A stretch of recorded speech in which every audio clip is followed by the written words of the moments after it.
অসমৰ কাৰণে এটা দুৰ্ভাগ্যজনক খবৰ, এটা অপূৰগীয় সম্পদ।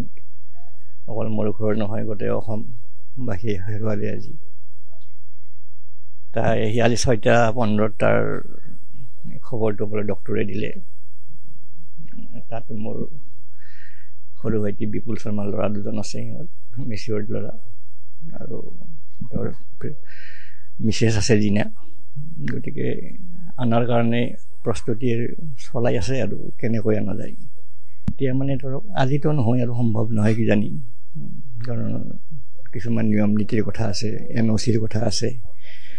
গোটেইখিনি শেষ হোৱাৰ পিছত হয়তো অনা যাব আৰু চৰকাৰৰ লগতো কিবা যোগাযোগ মোৰ সৰু ভাইটিক কৰিছে কিজানি। যদি তেওঁলোকে আনেতো খুব ভাল কথা, আনিলেওতো আমি আনিব লাগিব আৰু উপায়তো নাই আৰু। নিশ্চয় পৰিয়ালৰ যথেষ্ট দায়িত্ব আছে। আমাৰ এই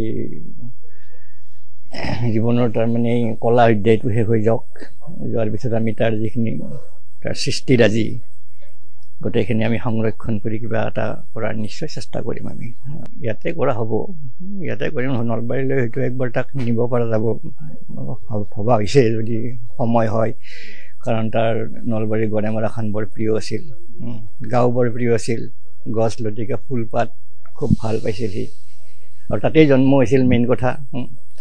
যদিও চহৰৰ বাসিন্দা হ'ল, তথাপিও তাৰ গাঁৱৰ যিটো স্মৃতি, গ্ৰাম্য সংস্কৃতিৰ প্ৰতি তাৰ যিটো আজন্ম মোহ, সেই মোহটো সি কোনোদিন পাহৰিব পৰা নাছিল। মাজে মাজে গাঁৱলৈ গৈছিল, অসুখৰ ভিতৰতেও গৈছিল, যে তাত থাকি ভাল লাগে। 2 দিন থাকিয়ে 4-5 দিন। আৰু আমি লাষ্ট পাতিছিলোঁ এই 5-6 দিনমান আগতে হ'ব, দিছপুৰ হস্পিটেলৰ পৰা। দিছপুৰ হস্পিটেলত তাৰ লগত মই সৰহ লাগিয়ে আছোঁ। সি যাবৰ আগাৰ দিনা একদিনা ৰাতিপুৱাই সি ফ্লাইটত গৈছে, আগাৰ দিনা মই ৰাতি 9-10টালৈ তাতে আছোঁ। আৰু সি তালৈ তাৰমানে সি নকয় মোক যে ফটো তোলাৰ কথা, ব্ৰাদাৰৰ লগতনো কি ফটো উঠিম, কিন্তু সিদিনা কি হ'ল তাৰ, সি কৈছে বাবুল দাদা এটা ফটো তোলোৱা, চেলফি এটা।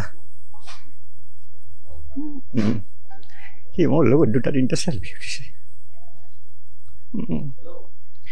হয়তো কিবা ভাবিছিলি এই যোৱাই হয়তো শেষ হয় নেকি, একো কোৱা নাই। সিটো তাৰ যিটো মানসিক প্ৰস্তুতি, তাৰমানে তাৰ মেণ্টেলিটি, তাৰ উইল পাৱাৰটো যথেষ্ট আছিল, অত্যন্ত উইল পাৱাৰ, যে মই নমৰোঁ, মই বাচি থাকিম, মই আকৌ আহিম।